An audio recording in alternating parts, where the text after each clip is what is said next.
ஒரு மகிழ்ச்சியான செய்தி. இதயம் நல்லெண்ணெயின் விலை லிட்டருக்கு ரூபாய் 105 குறைஞ்சிருக்கு. செப்டம்பர் 2023ல 1 லிட்டர் இதயம் நல்லெண்ணெயின் அதிகபட்ச விலை ரூபாய் 503. ஆனா இப்ப 1 லிட்டர் இதயம் நல்லெண்ணெயின் விலை ரூபாய் 398 மட்டும்தான் தமிழ்நாட்டுல. அப்ப இனிமே எல்லாரும் இதயம் நல்லெண்ணெய் வாங்கலாம் இல்ல?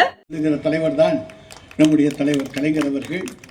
அவர் வழியிலே வந்த நம்முடைய மாண்புமிகு தமிழ்நாடு முதலமைச்சர் அவர்களும் இன்றைக்கு பல்வேறு மாநகரங்களிலே இன்றைக்கு எழில் மிகுந்த நூலகங்களை உருவாக்குவதன் மூலமாக அந்த பகுதியில் இருக்கக்கூடிய மாணவ மாணவியர்கள் இளைஞர்கள் பல்வேறு போட்டித் தேர்வுகளுக்கு தங்களை தயார்படுத்திக் கொள்ள முடியும் என்கின்ற உன்னத லட்சியத்தோடு தலைவர் கலைஞர் எப்படி அண்ணா நூலகத்தை கொண்டு வந்தாரோ அதை போல இன்றைக்கு நம்முடைய மாண்புமிகு தமிழ்நாடு முதலமைச்சர் அவர்கள் இந்தியாவுக்கே எடுத்துக்காட்டாக, இன்னும் சொல்ல போனால் ஆசியாவுக்கே எடுத்துக்காட்டாக தமிழகத்தினுடைய மதுரை மாநகரத்திலே கலைஞர் நூலகத்தை உருவாக்கி பெரிய புரட்சியை வாசகர் வட்டத்திலே உருவாக்கி இருக்கிற தலைவர் தான் அவர். திருச்சியிலே பெருந்தலைவர் காமராஜர் பெயரிலே மிகப்பெரிய நூலகத்தை உருவாக்க இருக்கிறோம். அதே போல கோவையிலே நம்முடைய பகுத்தோரை போல தந்தை பெரியாருடைய பெயரிலே ஒரு பெரிய நூலகம் உருவாக இருக்கிறது.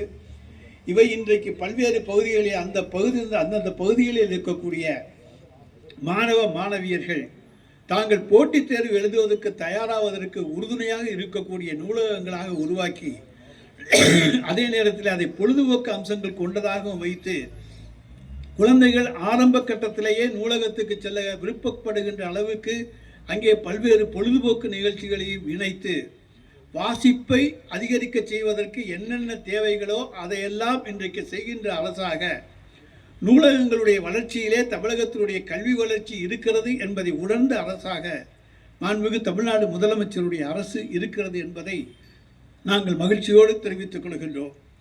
அந்த வகையிலே தான் நம்முடைய மாண்புமிகு நாடாளுமன்ற உறுப்பினர் அவர்கள் தன்னுடைய தொகுதி மேம்பாட்டு நிதியிலே நம்முடைய மேலவை உறுப்பினர் அவர்கள் தொகுதி மேம்பாட்டு நிதியிலே தான் தருகின்ற அந்த திட்டங்கள் என்பது ஒருங்கிணைந்து அந்த பகுதிக்கு வளர்ச்சி பணிகளுக்கு உறுதுணையாக இருக்க வேண்டும் என்கின்ற லட்சிய நோக்கோடு இன்றைக்கு 2 கோடி 3 கோடி என்று செலவு செய்யக்கூடிய அளவுக்கு தன்னுடைய நிதியிலே அந்த பணத்தை ஒதுக்கி 10 லட்சம் 15 லட்சம் என்று கொடுத்து பலரை திருப்திப்படுத்துவதை விட மக்களை திருப்திப்படுத்துவதற்கு இது போன்ற நூலகங்கள், அதுபோல் ஆரம்ப சுகாதார நிலையங்கள் போன்றவையெல்லாம் அவசியம் என்பதை உணர்ந்து இன்றைக்கு இந்த நூலகத்தை நம்முடைய திருமயத்துக்கு தந்திருக்கிறார் என்று சொன்னால் அதற்காக திருமயம் தொகுதி மக்களுடைய சார்பிலே நாம் அவருக்கு என்றென்றைக்கும் நன்றி சொல்ல கடமைப்பட்டிருக்கின்றோம்.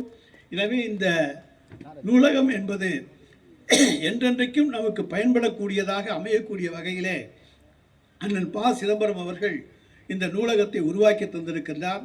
காரைக்குடி அழகப்பா பல்கலைக்கழகத்திலே அவருடைய பெயரை சொல்லத்தக்க அளவுக்கு 12.5 கோடி ரூபாயிலே மிக பிரம்மாண்டமான ஒரு பல்கலைக்கழகத்துக்கான நூலகத்தை உருவாக்கி தந்திருக்கின்றார்.